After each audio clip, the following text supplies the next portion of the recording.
On June 21, 2005, in the quiet village of Réville in Manche, Normandy, a tragedy began that would shake the entire region. That day, 20-year-old Christelle Le Roi, a young mother full of life and plans for the future, vanished without a trace along with her little boy, 2-year-old Lucas. Christelle's story began with her marriage to Didier, a fisherman from the same community. They had a child together, Lucas, who quickly became the center of Christelle's world. But the marriage was fragile, weighed down by difficulties, and eventually, Christelle and Didier separated. While Didier continued his life as a fisherman, Christelle tried to start fresh, hopping to rebuild happiness for herself and her son. She met a new man, Dominique Guirin, and soon moved in with him. Together with Lucas, they settled into a modest home in Réville. From the outside, it may have looked like a young couple building a new family, but the truth was much darker. Christelle's relatives noticed troubling signs in her relationship with Dominique. He was described as jealous, possessive, quick to anger, and sometimes violent. Christelle confided in her loved ones that arguments were frequent, and she admitted she was considering leaving him. Still, she wanted stability for Lucas and tried to endure the tensions, hoping things might improve. On the morning of June 21, Christelle spoke with her father. She told him she planned to stay home that day with Lucas. Nothing in her voice suggested she had other plans, but later that evening, when her family tried to reach her, she had disappeared. When asked, Dominique offered an unsettling explanation. He said that after yet another argument, Christelle had taken Lucas and left the house, saying she needed space. He insisted she had simply walked out and would soon return. But for those who knew Christelle, this version of events made no sense. She was deeply attached to her son, so much so that her family insisted she would never abandon him, not even briefly, without at least calling someone close to her. As the hours turned into days, worry turned to fear. Christelle never contacted her family, never reached out to her friends, and never made any movements that could be traced. Her bank account remained untouched, her phone silent. On June 24, her family officially declared her missing, along with Lucas. The gendarmes opened an investigation, and suspicion quickly fell on Dominique. From the very beginning, investigators sensed that something was wrong. Dominique repeated his story about Christelle leaving with Lucas, but each time he told it, small inconsistencies crept in. His nervousness was obvious. He seemed evasive during questioning.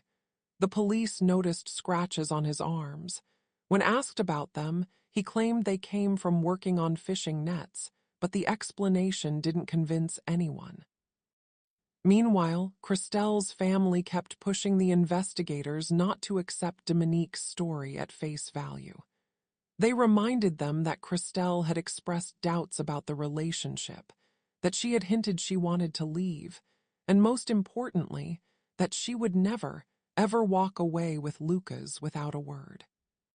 The police began searching the home, interviewing neighbors, combing through Christelle's habits. Days became weeks, and still no trace of mother or child was found.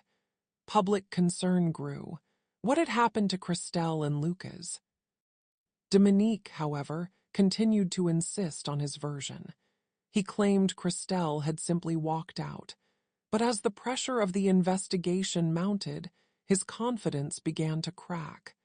The more investigators pressed him, the more his lies became obvious. Finally, faced with evidence he could no longer deny, Dominique confessed. His words stunned the gendarmes.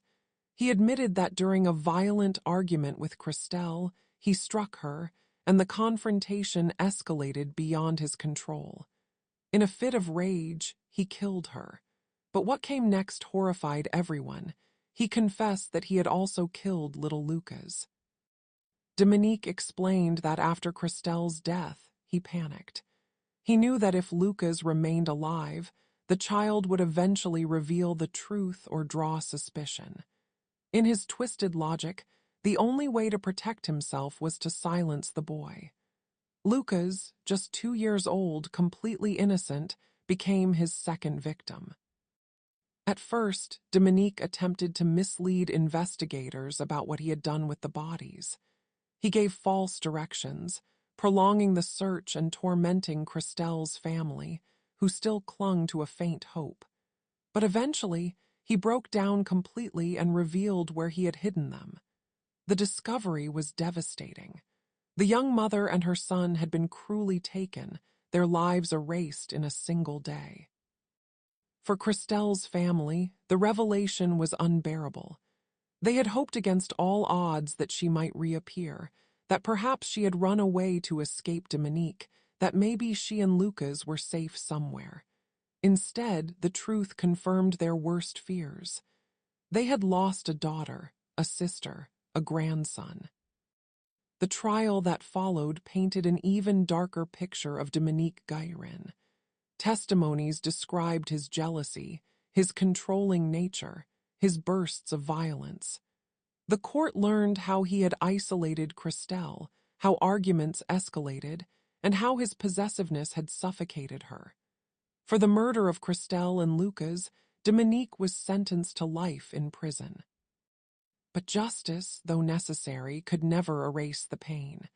For Christelle's family, the wound would never heal. They remembered her as a devoted young mother, lively, cheerful, who dreamed only of giving her son the best possible future.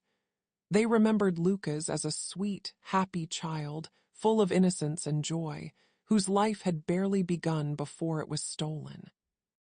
The tragedy of June 21, 2005, left the small village of Réville in shock. It was not just the story of a crime, but of two lives destroyed by violence that could have been stopped. It serves as a brutal reminder of how domestic violence can spiral out of control, of how signs of danger should never be ignored, and of the innocent victims who are often caught in its wake. To this day, the story of Christelle Le Roi and her little Lucas is remembered in Normandy.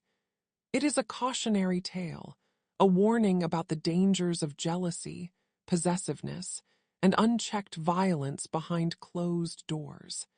And above all, it is a story about a young mother and her son, whose memory deserves never to be forgotten. Thank you for staying with me through this heartbreaking case. If this story touched you, please take a moment to like the video, share your thoughts in the comments, and subscribe to the channel for more true crime stories. Every time you engage, you help keep the memory of the victims alive and help spread awareness about the devastating impact of domestic violence.